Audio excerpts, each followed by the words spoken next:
Saya perkenalkan, nama saya Imade Rida. Saya selaku petani kopi sekaligus selaku prosesor kopi. Saya sendiri selaku petani adalah memang kelahirannya dari pertama sudah jadi petani gitu, karena mungkin ya turun temurun dari bapak saya juga petani, kemudian saya juga petani. Yang mana dalam proses kopi yang ada di Kintamani, dalam peningkatan mutu kami awali dari tahun 2000. Sedangkan sebelum tahun 2000, proses peningkatan mutu kopi Kintamani memang sangat rendah sekali. Dalam proses-proses kopi yang ada di sini pada umumnya adalah proses dari proses. Kemudian dari tahun 2000 kami ada pembinaan juga dari pihak pemerintah, dalam hal ini adalah Dinas Perkebunan, membina kami untuk bagaimana kopi Kintamani yang memang saat itu adalah produksinya banyak, bisa kita tingkatkan mutunya. Proses peningkatan mutu yang kami alami ini adalah sangat luar biasa sekali.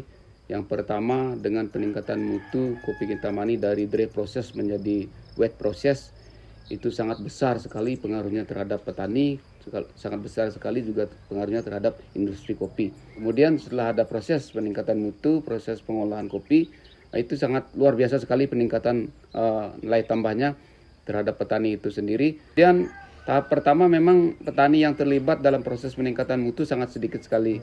Tapi karena proses berkembang dari tahun ke tahun, sudah dilihat hasilnya seperti apa. Kemudian petani mulai tertarik dengan proses itu. Dengan pengalaman kami sebagai petani sekaligus sebagai pengolah kopi, kami bekerja sama dengan beberapa pengusaha-pengusaha kopi, diantaranya adalah Anomali Kopi. Anomali Kopi kami awali dari tahun 2010. Ya, itu pun dengan produksi yang sangat terbatas sekali. Dengan proses ini ada beberapa pembelajaran yang kami dapatkan. Satu, bagaimana kami sebagai petani sekaligus sebagai prosesor kopi bisa membuat kopi dengan mutu yang memang betul-betul diharapkan oleh pasar itu sendiri. Kami juga ada pembinaan daripada Anomali Kopi, walaupun tidak secara langsung, tetapi pembinaan melalui istilahnya online gitu. Diberikan kami bagaimana caranya kami mengolah kopi biar kopi yang kami hasilkan bisa menghasilkan mutu kopi dengan mutu yang dan cita rasa yang bagus. Dari Anomali Kopi, manfaat yang kami dapatkan, satu sudah tentu peningkatan mutu, kemudian kedua nilai tambahnya adalah yang tidak kalah pentingnya adalah masalah harga gitu. Saya yakin dengan mutu yang bagus, kalau tanpa diimbangi dengan harga yang bagus, petani juga mungkin tidak akan bisa berbuat lebih gitu. Situasi perkopian saat ini adalah memang sangat bagus sekali gitu. Kalau kami bandingkan dengan dulu, kopi itu menutun seperti itu aja. Sekarang udah diferensiasi kopi itu sudah bagus sekali, banyak sekali dengan berbagai produk yang ada gitu. Sehingga memicu kami sebagai petani, bagaimana caranya kami meningkatkan diri kualitas kebun, bagaimana caranya juga kami meningkatkan kualitas produksi kami. Sehingga sampai saat ini pun kami dengan Anomali itu masih bisa bekerja sama dengan baik sesuai dengan harapan daripada Anomali itu sendiri dengan mutu yang kami sediakan gitu. Pada awalnya tentang kopi paling kami bisa proses dengan wet proses, huller, kemudian pulper, jemur, itu aja kan dulunya. Memberikan kami saran bagaimana kalau kita buat seperti ini, bisa enggak petani di sini gitu. Itu memang sangat berkesan sekali yang kami bisa sampaikan saat ini. Sampai hari ini pun saya sangat berkesan dengan apa yang diberikan kepada kami selaku petani gitu. Dalam hal ini tidak hanya sekedar bisnis, tidak hanya sekedar margin ataupun keuntungan sesaat gitu. Memang ada sesuatu yang diberikan kepada kami bagaimana kita keberlanjutan daripada proses kopi ini bisa kita berlanjut gitu. Itu yang terpenting gitu. Karena proses kehidupan kopi, kehidupan kami petani kopi kan tidak hanya untuk hari ini gitu. Ini kan untuk masa depan gitu, bukan untuk kami saja, mungkin untuk anak cucu ke depannya gitu. Bagaimana hal seperti ini kita bisa berlanjut dengan bisa mempertahankan mutu kopi itu sendiri gitu. Memang ada suatu masalah bagi kita untuk generasi keberlanjutan terhadap petani kopi, dan kedua juga untuk prosesor kopinya gitu. Kadang-kadang anak muda sekarang kan pinginnya dia kerjanya di kota, apalagi Bali ini kan daerah pariwisata gitu. Dengan daerah pariwisata semua orang pinginnya kerja di pariwisata gitu. Tapi dengan kondisi kemarin dengan COVID dan taman COVID yang sangat luar biasa, Sekarang juga mungkin anak muda, orang tuanya juga sudah berpikir kita tidak bisa hanya menggantungkan daripada kehidupan kita di pariwisata. Bagaimana peluang yang ada, kita punya lahan petani kita kembangkan sebagai lahan petani kopi.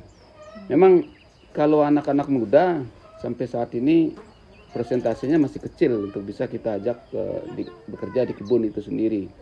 Tapi dengan kondisi saat ini gitu, kita sudah berusaha membina anak-anak muda bagaimana dia bisa mencintai kebunnya sendiri, mencintai sebagai profesinya sebagai petani kopi. Karena petani kopi itu kan istilahnya bukan pekerja rendahan gitu. Petani kopi juga bisa berbuat lebih daripada apa yang di teman-teman yang ada di kota gitu kan.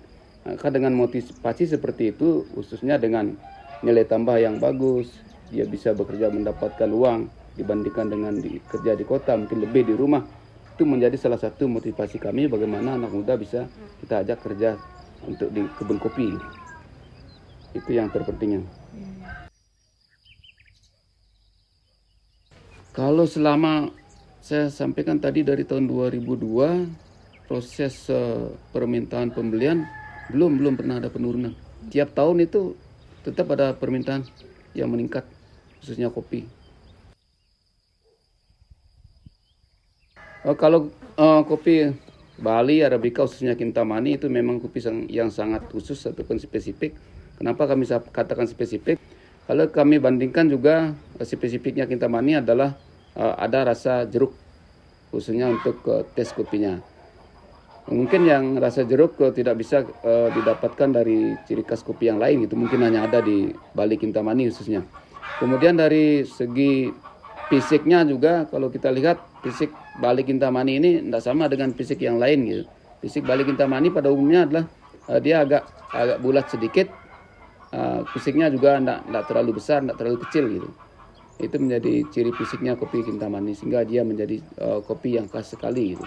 Dari segi cita rasa, kemudian bodinya juga yang memang tidak terlalu pahit ya, bodi kopi Kintamani itu menjadi ciri khasnya dia gitu. Yang khususnya juga dari segi proses pengolahan kopi itu sendiri yang kami sampaikan tadi, semua yang kami lakukan pasti ada proses upacara gitu, sesuai dengan keyakinan kami yang ada di Bali.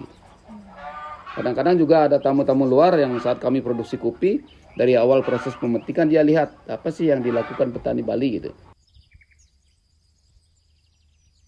Kalau kopi Kintamani, kalau kita mau coba sebetulnya harus yang single origin gitu.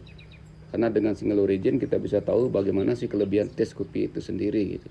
Nah, kami harapkan daripada teman-teman semua yang memang kepingin mencicipi kopi Kintamani, kita mencicipi kopi Kintamani yang memang betul-betul punya kualitas yang bagus itu, dengan paling tidak yang prosesnya ada yang full wash, mungkin ada proses natural, hanya dan lain sebagainya, tapi dengan memang yang premium gitu.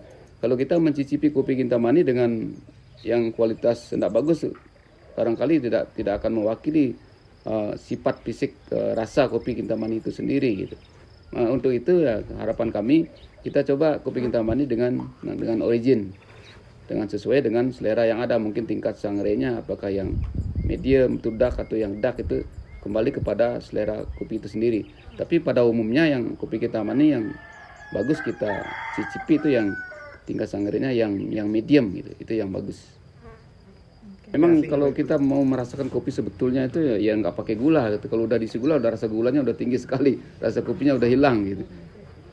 Mudah-mudahan dengan apa yang kami sampaikan, apa yang Ibu Bapak bisa lihat di sini, itu menjadi motivasi kita bersama untuk bisa sama-sama meningkatkan kopi Kintamani khususnya biar bisa lebih terkenal di pasar internasional.